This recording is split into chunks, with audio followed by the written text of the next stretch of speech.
Dalton Russell. Film diawali dengan diperlihatkan seorang pria bernama Russell sedang bercerita kepada kita semua kalau ia saat ini sedang berada di sebuah ruangan seperti penjara. Baru-baru ini Russell merampok sebuah bank dengan cara yang sangat jenius lur, bahkan bisa dibilang sempurna. Bahkan perampokan yang ia lakukan meninggalkan misteri bagi beberapa orang. Prison cell. But there's a vast difference. Pay strict attention to what I say. Dan inilah film Inside Man.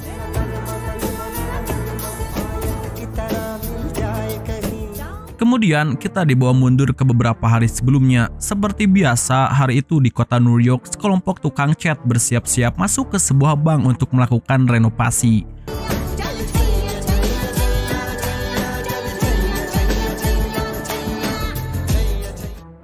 Bank ini bernama Manhattan Trust, salah satu bank yang tak pernah sepi dari berbagai transaksi perbankan.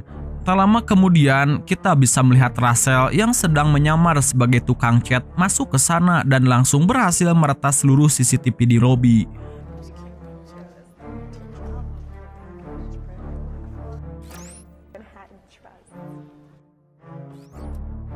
Begitu berhasil, seluruh teman-temannya langsung melakukan aksi perampokan.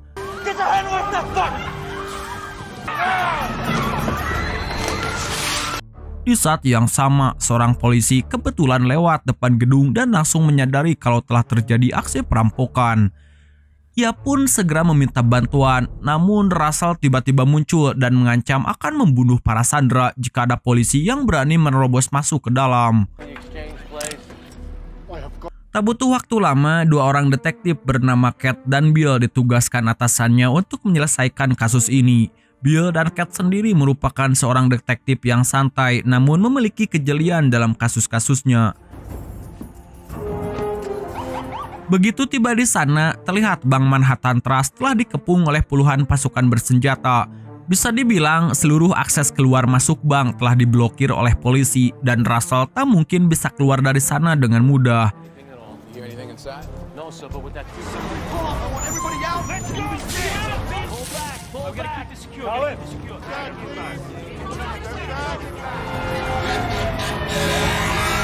Di waktu yang sama, kita diperlihatkan sang pemilik Bank Manhattan Trust bernama Arthur sedang diberitahu bawahannya bahwa salah satu bank yang ia miliki sedang dirampok.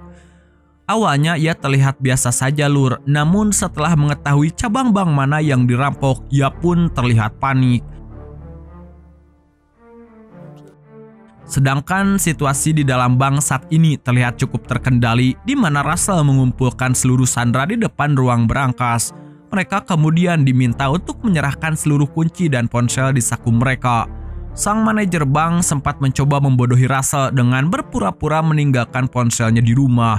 Namun ia tak sadar kalau Russell adalah orang yang cerdas dan trik si manajer pun terbongkar.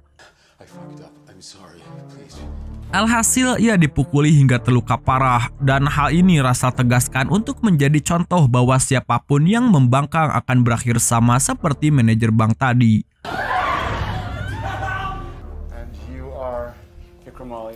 Dari sana tak ada lagi sandera yang berani melawan perintahnya.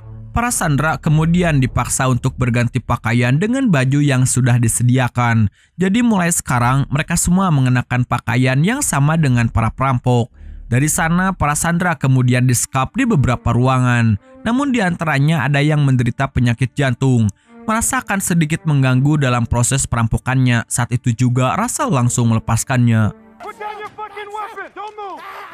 Polisi yang berada di TKP sempat mengira si kakek tua itu adalah salah satu dari para perampok karena berpakaian sama seperti mereka. Ia pun langsung dibawa ke sebuah ruangan untuk diinterogasi.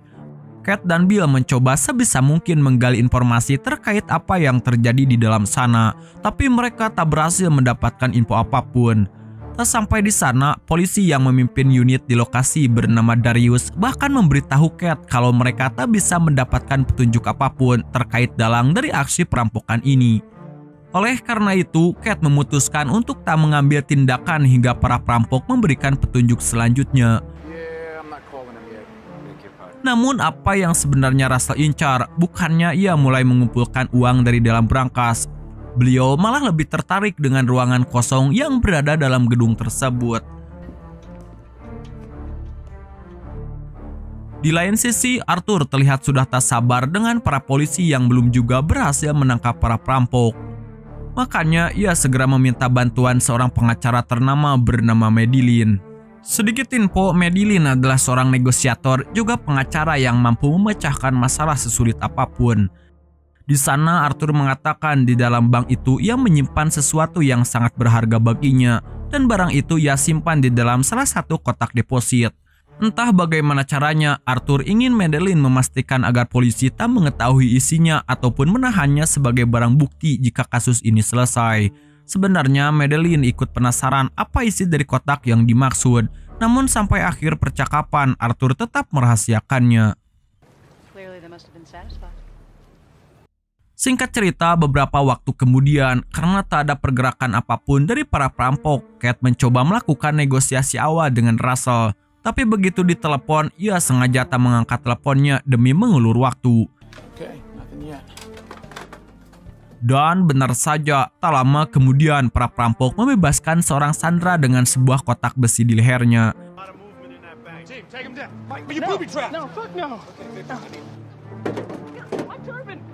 Di waktu yang sama, untuk bisa memenuhi permintaan kliennya, Madeline kemudian mendatangi wali kota New York. Ia minta diberikan kewenangan untuk bisa masuk ke dalam bank dan bernegosiasi dengan para perampok demi menyelamatkan barang yang Arthur rahasiakan. Entah apa hubungan mereka di masa lalu, namun permintaan Madeline langsung dikabulkan. Kita kembali ke Sandra yang tadi dilepaskan oleh para perampok, di mana Kate kembali mencoba menggali informasi terkait identitas para pelaku, namun hasilnya sama saja dengan Sandra sebelumnya. Sekedar info, Russell memang sejak awal sangat berhati-hati dalam berkomunikasi dengan anggota timnya. Mereka tak memanggil nama dan bahkan hanya menggunakan isyarat untuk berkomunikasi satu sama lain.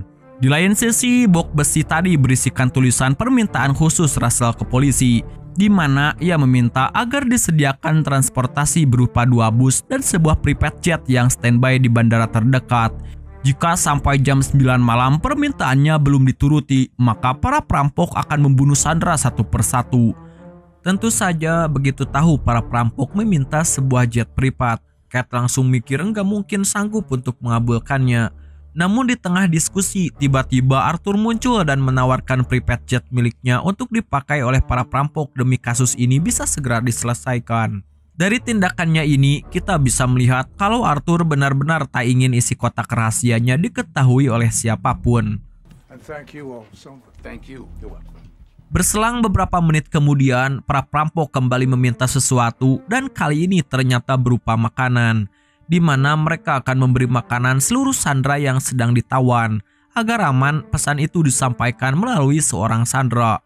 Menurut Kate, ini adalah kesempatan emas. Rencananya di antara kotak makanan itu akan mereka taruh alat penyadap untuk menguping percakapan para perampok.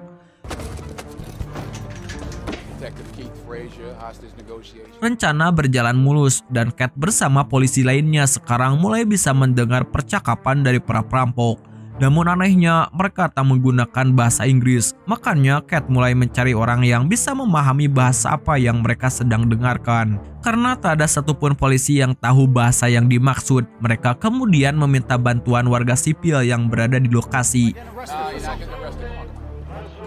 Dan ternyata itu adalah bahasa Albania.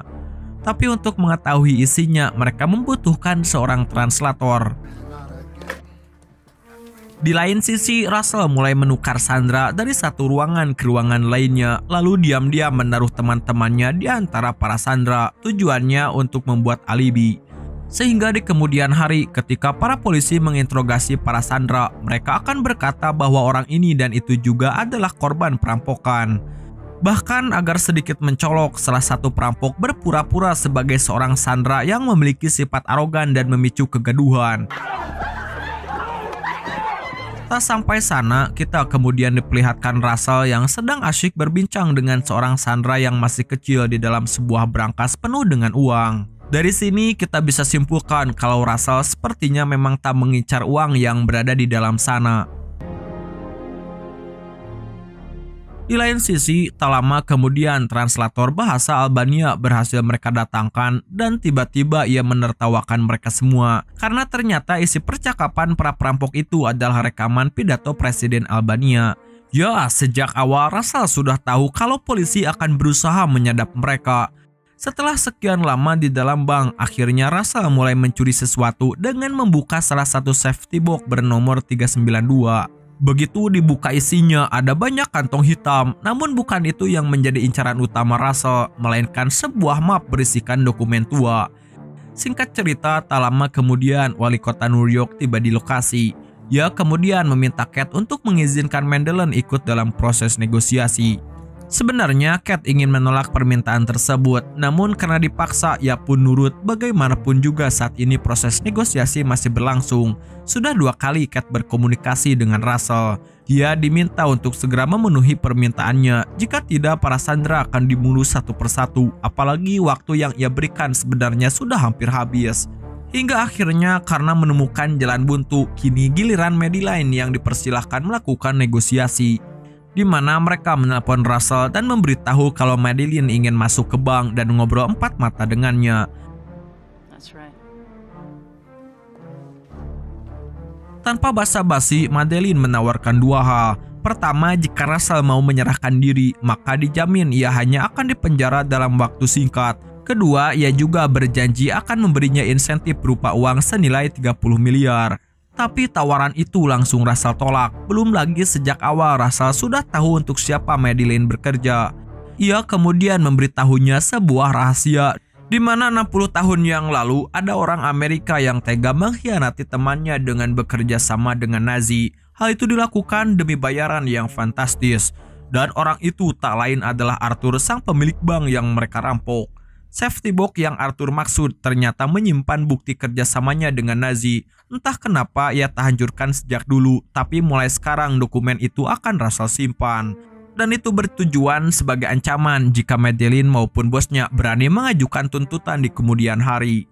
Di akhir percakapan, Madeleine sempat meremehkan Russell dan mengatakan cepat atau lambat polisi akan berhasil masuk lalu menangkap mereka semua. Namun Russell dengan tenang mengatakan bahwa ia akan berhasil keluar dari bank melalui pintu depan. Begitu keluar dari sana, Madeleine langsung diinterogasi, namun ia tidak memberitahukan isi percakapannya dengan Russell. Tapi satu hal yang pasti, ia merasa para perampok selama ini hanya menggertak mereka semua dan tak mungkin berani membunuh para sandera. Di sini Cat sadar selama ini para perampok hanya mengulur waktu untuk sebuah rencana yang lebih besar. Makanya ia kembali terbesit sebuah ide, di mana ia meminta ke Russell agar diizinkan masuk ke dalam, dengan alasan ingin melihat apakah para sandera masih hidup atau tidak. Sebagai gantinya, ia menjamin private jet yang Russell minta akan langsung dikabulkan. Dan akhirnya kedua pun sepakat.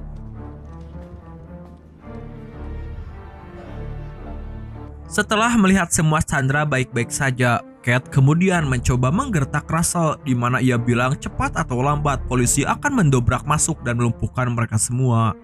Namun gertakan itu tak digubris olehnya. Belum lagi Russell kembali mengatakan kalau ia jamin mereka semua akan kabur dari sana melalui pintu depan saat rencana sudah siap. Namun di saat Cat sudah akan keluar dari gedung, tiba-tiba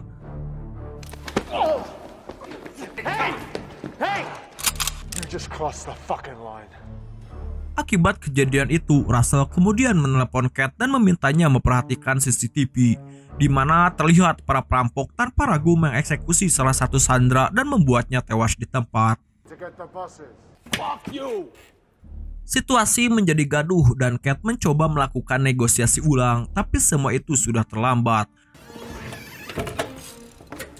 Jatuhnya korban jiwa dalam perampokan ini membuat pimpinannya naik pitam. Sejak saat itu, kewenangan Cat dilimpahkan ke Darius. Darius sendiri langsung mengatur strategi untuk menerobos ke dalam. Mereka yakin jika polisi masuk ke sana sebelum matahari terbit, maka para perampok akan mudah dilumpuhkan. Singkat cerita, saat polisi sudah akan menerobos masuk ke dalam, tiba-tiba Cat menyadari kalau ada yang aneh dari kotak besi kemarin. Ternyata begitu dibuka, isinya ada alat penyadap. Artinya strategi para polisi sudah diketahui Russell sejak awal. Makanya Cat segera memberitahu Darius untuk membatalkan serangannya. Namun karena sudah tak sabar, Darius tetap kekeh untuk melanjutkan rencananya. Di waktu yang sama, Russell yang dari tadi menguping percakapan polisi langsung menyuruh seluruh temannya untuk melepaskan para sandera.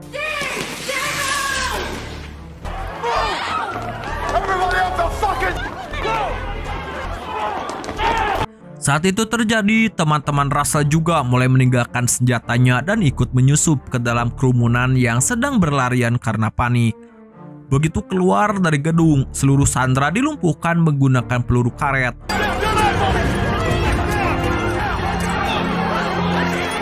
Mereka semua kemudian ditahan. Untuk menangkap pelaku sebenarnya, polisi tak ada pilihan lain selain mencurigai setiap orang sebagai tersangka dari perampokan. Di lain sisi, pasukan polisi juga mulai menyisiri dalam gedung demi memastikan kembali apakah di dalam sana sudah kosong atau tidak. Satu hal yang mereka segera coba temukan adalah mayat dari Sandra yang tadi dieksekusi para perampok. Namun anehnya, mereka tak menemukan apapun, belum lagi seluruh uang di brankas terlihat masih utuh. Dan benar saja, tak lama kemudian keanehan demi keanehan mereka temukan. Pertama, senjata yang perampok gunakan selama ini ternyata hanyalah mainan. Kedua, di kamar mandi terlihat ada kain dan darah palsu. Artinya Sandra yang mereka bunuh tadi hanyalah tipuan semata. Kalian pasti penasaran dengan ruangan gudang yang kemarin para perampok obrak-abrik. Ternyata ketika dibuka isinya kosong, bahkan lubang galian kemarin sudah tak ada di sana. Di lain sisi, sebelum diangkut menuju kantor polisi, para Sandra didata satu persatu. Satu hal yang aneh dari scene ini adalah kita tak melihat keberadaan Russell sama sekali. Sedangkan ketiga temannya sudah berada di atas bus. Ketika di kantor polisi, ketiga teman Russell diinterogasi satu persatu. Namun semua sudah sesuai rencana. Cat tak bisa menemukan bukti apapun kalau mereka adalah pelakunya. Apalagi ketiga korban lainnya bersaksi kalau mereka sempat disekap di ruangan yang sama dengan mereka bertiga. Makanya ketika Cat melaporkan hasil interogasi itu ke bosnya, ia bilang mereka tak berhasil menemukan apapun. Bahkan ketika latar belakang mereka dicek satu persatu, semuanya bersih dari tindakan kriminal. Anehnya lagi, Bang juga melaporkan kalau semua uang mereka masih utuh. Karena tak ada korban maupun pelaku, Cat langsung diperintahkan atasannya untuk menutup kasus ini. Tapi tetap saja Cat merasa ada yang janggal. Gak mungkin dong perampok masuk ke bank tanpa mengincar sesuatu yang berharga. Setelah Cat teliti, ternyata ada nomor deposit box yang loncat di laporan Bank Manhattan Trust. Seakan-akan ada rahasia yang disembunyikan oleh bank itu sendiri. Makanya siang itu Cat pergi ke pengadilan untuk meminta izin penggeledahan. Percakapan wali kota kemarin di dalam mobil diam-diam Cat rekam, dan bukti itu ia gunakan untuk meyakinkan hakim kalau Bank Manhattan Trust telah menyembunyikan sesuatu. Di sini Madeleine tak menyangka ia akan kalah oleh seorang detektif. Dari sana Madeleine segera mendatangi Arthur untuk menyampaikan hasil negosiasi kemarin serta situasi Cat yang berhasil mendapatkan izin untuk membuka safety box rahasianya. Dan tanpa basa-basi, Arthur juga sudah paham kalau kini rahasianya sudah terbongkar. Ia tak menyangka kalau dahulu dirinya telah terlibat dalam tragedi Holocaust, bahkan mengambil keuntungan darinya. Di akhir percakapan, Madeleine berhasil menebak isi safety box nomor 392, di mana selain dokumen Nazi, di dalamnya juga terdapat berlian dalam jumlah yang sangat fantastis. Kalau dipikir-pikir, memang tidak mungkin perampok melakukan semua ini hanya untuk sekedar sebuah dokumen. Dan akhirnya kita kembali ke masa sekarang, saat Russell menceritakan kalau dirinya sedang berada di dalam sebuah tempat seperti penjara. Ternyata itu merupakan ruangan rahasia yang berada di balik dinding gudang. Selama proses penyanderaan kemarin, Russell dan teman-temannya bergantian untuk memanipulasi luas ruangan gudang. Orang-orang tak menyadari kalau selama ini mereka telah membuat dinding baru. Lubang galian kemarin ternyata berfungsi sebagai toilet, dan tebakan Madeleine soal berlian ternyata benar.